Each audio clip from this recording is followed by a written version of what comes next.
절세 혜택 받으면서 노후 준비하는 데는 딱 두 개의 계좌가 쌍두마차로 있습니다. 연금저축과 IRP인데요. 이 두 개를 놓고 보면 대부분 많은 분들이 당연히 둘 다 하면 좋지만 어느 곳에 더 우선순위를 두고 납입을 해야 될까? 이런 고민하신 분들 많이 계실 겁니다. 그런데 유튜브나 네이버 블로그들 비교한 컨텐츠들은 굉장히 많이 있어요. 하지만 좀 속 시원하게 확고한 기준을 가지고 과감하게 정해줬으면 좋겠다, 이런 갈증들도 많이 가지고 계신 걸로 알고 있습니다. 그래서 오늘도 이 김잔잔이 터놓고 시원하게 말씀드리겠습니다.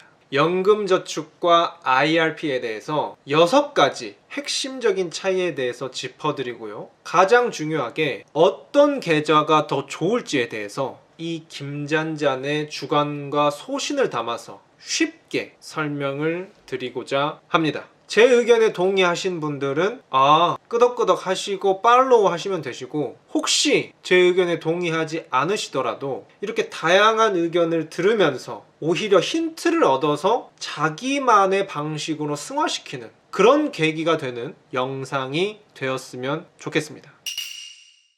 연금저축과 IRP 첫 번째 핵심적인 차이는 근본력입니다. 저는 이것이 가장 중요하다고 생각해서 맨 앞에 배치를 했습니다. 여기에서 이제 모든 부가적인 것들이 파생이 되기 때문에 가장 중요하다고 보거든요. 먼저 IRP의 근본을 볼까요? IRP는 개인형 퇴직연금입니다. 이름에서도 나와 있죠? 퇴직연금입니다.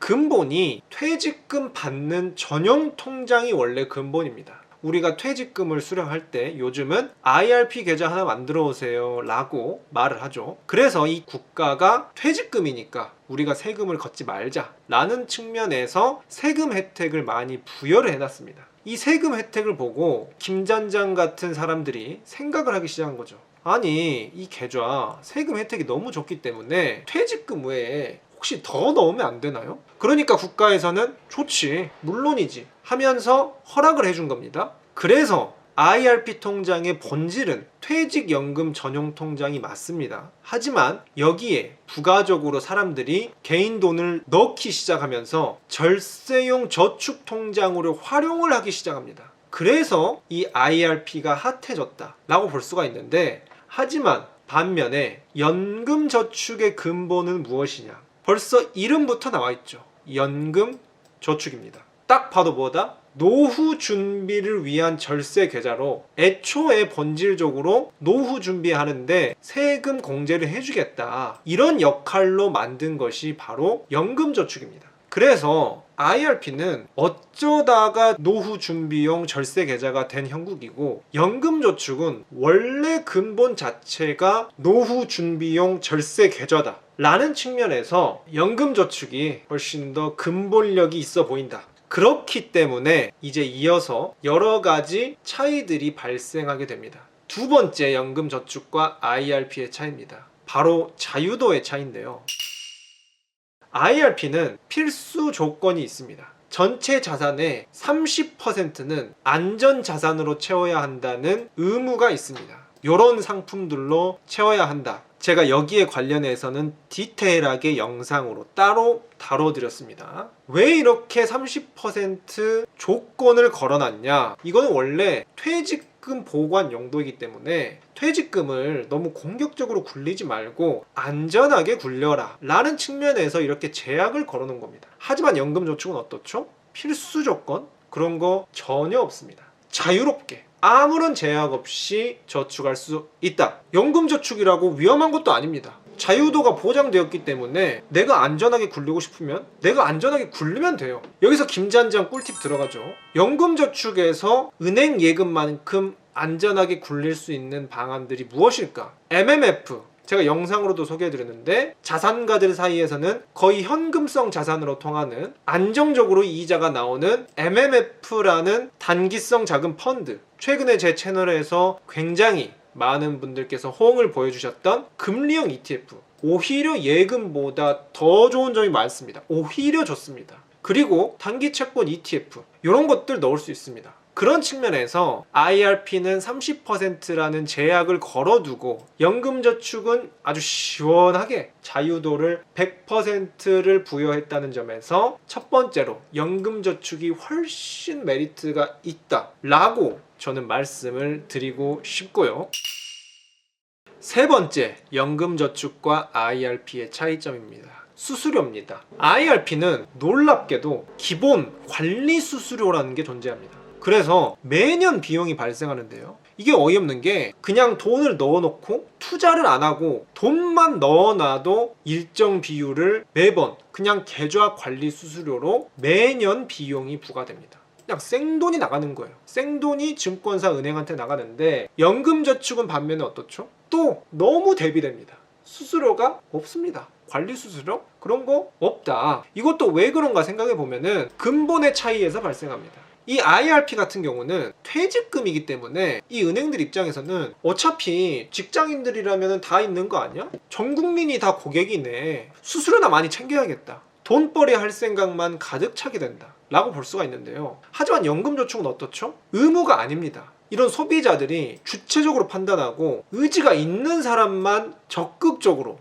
그렇기 때문에 이 금융기관 입장에서는 이 고객을 유치하기 위해서 모시기 경쟁을 하게 됩니다. 그렇기 때문에 IRP는 배째라, 안 하면 어쩔 건데 하면서 수수료를 오히려 받고 연금저축은 수수료가 없는 게 아닌가 라고 생각이 들고요. 그래서 여기에서 또 김잔잔의 실용 꿀팁 들어가면은, 혹시 IRP 은행 가서 대충 만드신 분들 계시죠? 실제로 제 구독자님께서도 아무것도 모를 초년생 때 은행 직원이 IRP 만드는 거 좋다고 가입시켜버려서 지금 불편해 죽겠어요 라고 말씀을 해주셨습니다. 은행 직원분들 그냥 수수료 와라 이거예요. 그래서 이 김잔잔이 팁 드리자면은 꼭 관리 수수료가 있는지 확인을 해보세요. 요즘은 비대면으로 만들거나 증권사 쪽일수록 수수료를 영원으로 하는 이벤트들이 많이 있거든요. 그래서 꼭 이 부분 체크해 보시고, 만약에 지금 내가 은행에서 가입을 했고 관리 수수료도 존재한다 라고 하면은 다행히도 계좌를 이전할 수 있는, 금융사를 옮길 수 있는 제도도 있습니다. 제가 기존에 올려드린 영상과 더불어서 제가 IRP 계좌 수수료와 관련해서 대한민국 모든 금융기관들의 수수료를 완벽 비교하고 기본 개념까지 잡아드렸습니다. 이 부분들 계좌 만들기 전에 봤더라면은 번거로움도 없었겠죠. 앞으로도 이런 유용한 영상들 꾸준히 업로드해 드릴 테니 지금 구독하시고 이어서 시청하시길 권장드리겠고요.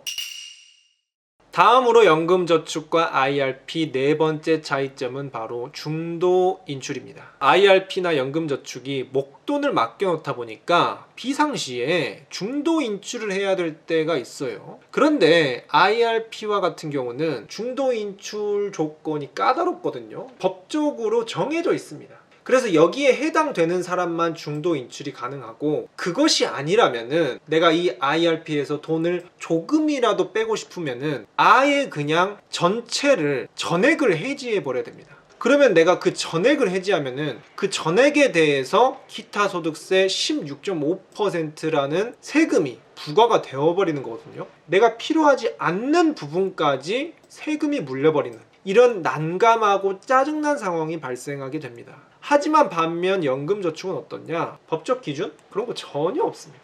또 이유 불문, 자유롭게, 그것도 필요한 만큼만 부분 중도 인출 너무 가능하다. 자유롭다. 이 부분 또 가져갈 수 있는데요. 다만 여기서도 중도 인출한 부분은 세금이 매겨지긴 한다는 거. 이 부분은 애초에 처음 만들 때부터 규칙이기 때문에 어느 정도 감안을 하셔야 되고요. 그리고 다섯 번째, 가입 조건입니다. 이런 댓글 많이 달렸습니다. 주부는 안 되나요? 소득 없는 주부는 안 되나요? 제가 직장이 없는 무직 상태인데요. 소득 없는 주부는 IRP 계좌를 열 수 없나요? 네, 이것도 근본의 차이에서 나옵니다. 개인형 퇴직연금이기 때문에 퇴직금이 뭡니까? 소득이 있는 사람, 직장인들, 이런 분들께 IRP 계좌가 개설이 됩니다. 그래서 원래는 직장인만 됐는데 점점 이 자영업자나 프리랜서까지 증빙을 하면은 인정을 해주는 방향으로, 그러니까 소득이 있다면 일단 만들게 해주는 걸로 이런 식으로 바뀌었는데요. 하지만 그럼에도 불구하고 아직까지 사각지대가 있죠. 실제적인 소득이 없을 뿐인 주부님들, 만 19세 이하 학생분들, 그리고 직장이 없는 무직자분들, 이런 분들은 아예 기회조차도 없다라고 볼 수가 있는데, 연금저축은 어떻죠? 가입 조건? 그런 거 또 없습니다. 너무 자유로워요. 계속 자유롭네요. 누구에게나 자유롭게 요람에서 무덤까지 어떤 나이도 불문하고 전 국민이 다 가입 가능합니다. 심지어 신생아도 가입 가능합니다. 그래서 실제로 구독자님 중 한 분께서도 김잔자님 거 보고 애기 연금저축 들어줬어요. 애기에게 최고의 선물이 아닌가 싶네요. 마지막으로 연금저축과 IRP 계좌의 중요한 차이, 복수 개설 여부입니다. 이 IRP와 연금저축은 여러 개 만들 수 있거든요. 뭐 연금저축 펀드는 2개, IRP는 1개 만들어라, 이런 식으로도 말씀드리는데, 몇 개씩 만들지에 대한 영상들 또 김잔잔 버전으로 추후에 업로드해 드리겠죠. 일단 보시면 IRP 같은 경우는 여러 계좌를 만들 수 있긴 합니다. 하지만 한 금융사에 1개만 만들 수 있습니다. 그러니까 농협은행에서는 1개만 만들 수 있고, 또 하나 더 만들고 싶으면은 국민은행에서도 만들다든지 여러 금융사에 또 가입을 해야 되는 그런 번거로움이 있습니다. 하지만 연금저축은 또 어떻죠? 또 자유로워요. 한 금융사에도 여러 개 만들 수 있습니다. 키움증권에서 하나 만들었다? 키움증권에 2개, 3개 더 만드는 거예요. 그래서 증권사 하나만 어플 깔아놓으면은 자유롭게, 송금도 자유롭게 하면서 관리하기가 굉장히 용이하다. 이것이 바로 끝까지 편하고 자유롭고 하는 게 바로 연금저축이다 라고 해서 오늘의 결론 이렇습니다. 연금저축과 IRP, 어디서 봐도 어떤 방향에서 봐도 연금저축이 좋다.